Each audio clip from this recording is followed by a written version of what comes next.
Welcome to Mini Stories, where we'll be listening to Reddit stories.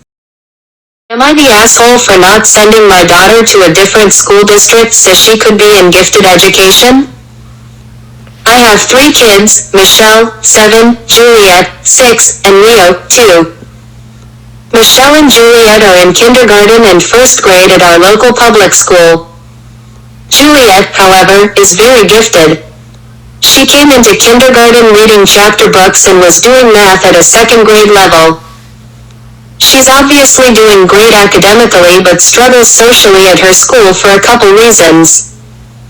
Firstly, she doesn't understand that other people's brains don't work like hers and tends to get frustrated when people take a bit longer to figure things out.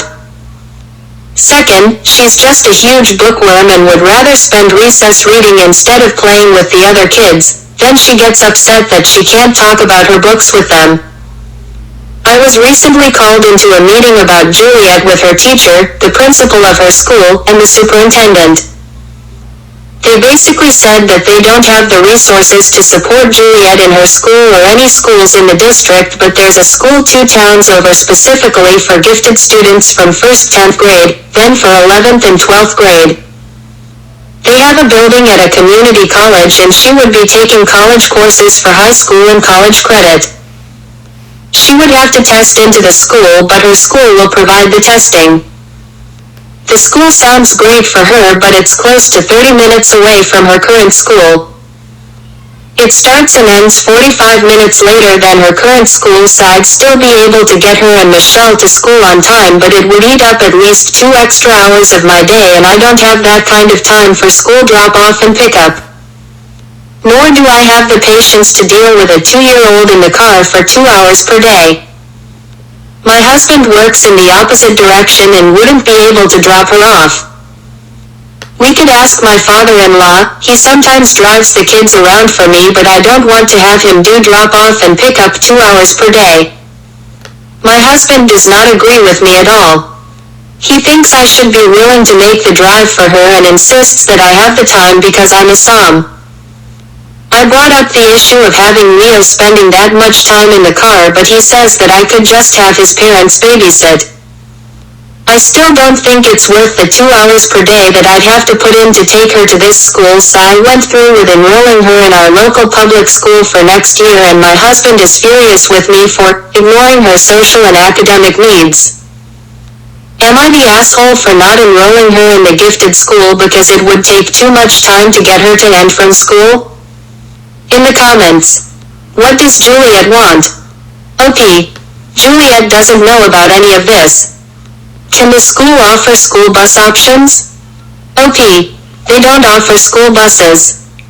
You are the asshole. Sorry, but we sacrifice for our children first and foremost.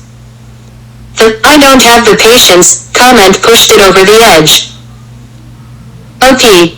Do you want to sit in a car with a 2-year-old for at least 3 hours per day, 10 to 15 minutes to get Michelle to school, 30 to 40 minutes to get Juliet to school, 45 minutes to get home, then doing it all again a few hours later?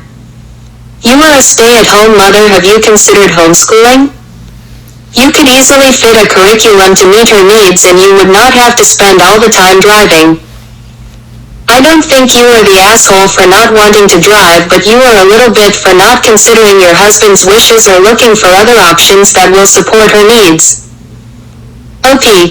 We tried that for a year with preschool and I couldn't handle homeschooling her. What is your plan to help her get the support she needs if she stays in her current school? OP. She works with a reading specialist 2 days a week and gets 2nd grade advanced math work to do in class. From what I understand, she doesn't go to the 2nd grade class. Her teacher gives her the work to keep her occupied while she deals with the rest of the class, and she goes to her teacher if she has questions. Why don't they just skip her a grade or 2? OP. Schools don't like to do that now. Honest question, what does your day look like? Do you run a business during that occupies your time? What is an activity that is so productive and useful to you that you believe it is a better allocation of time instead of investing into your very gifted daughter's education? OP. Keeping a 2-year-old boy alive. Is there any way they'd accommodate Michelle too? OP. No. This school is just for gifted kids. I asked about sending Michelle there too and was pretty much told that she doesn't have a snowball's chance in hell of getting into that school. A bit more info from OP. She gets 2nd grade advanced math, what they give to the advanced 2nd graders, and works with a reading specialist twice a week. Carpool would be possible for Michelle. Juliet likely wouldn't be able to carpool due to the size of the school and the distance. I'm not denying her an education. I just don't have the time to take her to this school. My husband won't be able to change his work schedule. I'm not moving for an elementary school. Judgment. Asshole. Update. I found out that my husband took Juliet to get tested for the gifted school behind my back and she got in. After he found out that she was accepted, he let our housekeepers go, we have housekeepers come twice a week, and canceled my gym membership to pay for a service to drive her to and from school, all without telling me. As a result of his actions, I'm currently staying with my parents and we will be getting a divorce. Juliet will be starting her new school in July. It's one of those year-round schools, and my soon-to-be ex just had to tear our family apart to make it happen. I hope you're all happy with the outcome. In the comments. So you want a divorce because your husband figured out the best way to help your child? OP. He can't make decisions about my life without consulting me. Thanks for watching. If you like this video, like, comment, share and subscribe.